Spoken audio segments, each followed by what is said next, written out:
Okay, Kachumbali TV mugamba mutya Ismio boy MC Prince Ivo tuba tuyingiddewo nga tugenda bawa kasavu kanyama buli kigendo beera waneeno muganda nkubiddeko tuli wano Kachumbali tuli live waneeno bantu bagamba nsonga nga bwe ziri so ensonga tuli ku kivulu kya Sheebah oba Battel eya Sindalera Sanyu ne Sheebah ogenda commenting ombuli etimu kijoli era nga buli timu ogenda bero kifuna no Kachumbali atwayingidde dda essaawa zezo zennyini nga bw'oziraba naye abantu batandise okuyingira ku kyo bomanya eno Battel eriwe bbugu mulingi nnyo gundi eno abamawulire so kitegeeza nti ngenda beera buli wamu Kachumbali TV eriwe represented ogenda beera ofuna buli kimu nga bw'olaba wali eri kamera person bayinza okulaga omulyango oguyingira obudde bukyali naye layingira ogira abantu zitandise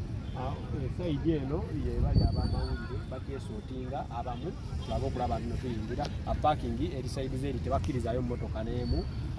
buli kimu eno tebakkirizayo mmotoka zonna zirina komeri naye nga obudde bukyali naye nga lyebbugumu litandise stage abagitaddewo bulungi nnyo aweeva bulijjo etera beera kyemmanga ng'etunudde wakyengulu obudde buno eri mu bukiika wennyini mu makkati so kitegeeza ki kitegeeza nti abantu bagenda beera side zeno nga balaba kiri eri kyetutamanyi lwaki bagitaddeawo kuba bulijjo ebeera wakyemmanga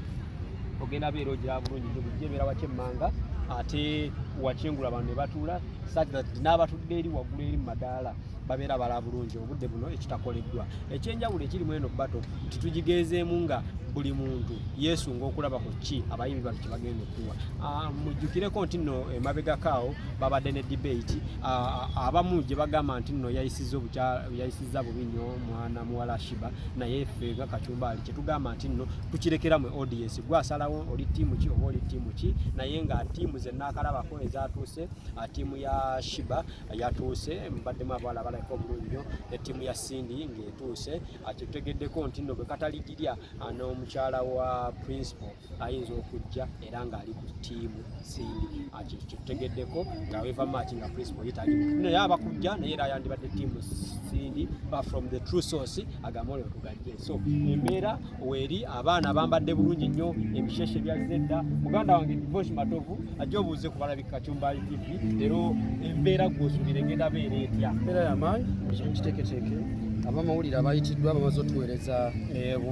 batono nnyo nno ababufunye abamawulire tulinga nga 15 kitegeeza celebrity tracker Kachumbali zimu ku channels online ezalondeddwamu kulayika nti ziraga abantu agenda tukwate mupatisikanira nga bawulifaananyi naye nga batono nnyo abamawulire abakkiriziddwa Battel eno ogiraba otya gwe nga munnamawulire Battel ino si Battel just music abadde abulamu ekintu ekiti atugamba nga tusuze kunyumirwa kimanyi Sindi ne Sheebah era bakwatagana bwe badde eri mu nkukutu beekubira kasimu zinewo nabasanze nga bali ekigo ye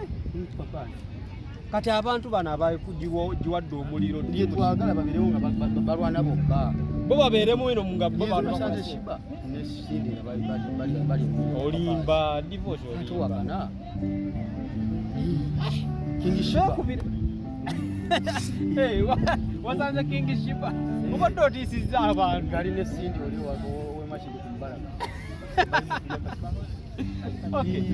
embeera y'obudde tetwale pakyensiko embeera y'obudde okiraba otya bwe babasindise mwe balogo bakuno yasi era enkuba eno tegenda kutonya tegenda kutonya wano kyo tabaddewo n'amatikira ga university era enkuba yadde yetula bwegolozi yali kiko so abantu abali ewaka bwe twalese ali munyonyi speed wansi kumaliza ani ebintu bya speed yaluga wewali akati omulogo gwe twamutadde taana apo gisuubira omulogo nkwa twamuwadde pizza taana apo gisuubira ogenda bagenda kulala sawa zino ziri musanvu naye olaba ne bano betwayise obuyisi bazzi Uncle Brian musajja w'amaanyi nnyo akola ku Spark TV NTV that's Nation Media ng'era naye azze okubeerawo ng'omujulizi ku Battel eno ey'ebyafaayo Uncle oli Kachumbali abantu basuubire ki mu Battel abantu basuubire kyebadde tebasuubirangako nze ndabira ddala abawagizi nabo bayinza okulwanagana abawulemu abashiba bajeno abashiba bajeno abasindi bagendera nze nsuubira omuntu omu okujja oyimba afulatingemu abantu bamugobe esaawa yonna omuntu akuba embooko abantu bekyawe tanapo gisuubira otya tanapo gena bba y'amaanyi laba obudde bukyali abantu bazze abantu babatasa era anko ne wabalagako bulaze kiriwali laba layini y'abantu abagenda layini y'abantu era kino Kololo ebadde kino tekibangawo nekirala bato y'abakazi yesoose Uganda tubadde tetugirabangako tubadde tebangawo ng'oggyeko abakazi bano nno bagenda kukola ssente waliwo ekyenjawulo ekirala kye bagenda okufunamu musicale oba tusuubire nti nno kuba waliwo omunamuli omu yagamba nti nno weena gwe ng'omwaka teyalimba pemu zesekweka matha mukisa omulaba olowooza sente zebayiwa mpangisa kali zebampangisa ekitubuli kyamuwisa si bulungi era kyekigenda obba wano akatale k'omukajja bwebyaddala abo otunuulira byabadde ku TVM olutalo lw'obwongo omuyimbi abantu abamu bavudde ne bagamba nti no Sheebah tekyamuyisizza bulungi nnyo gwe nga gwe kyoyinza kyogerako oti nenge gyewabirabyemu Sheebah tekyamuyisizza bulungi lwa nsonga abantu ku press conference gye twaliko eyasooka yamuyisa bubi neeno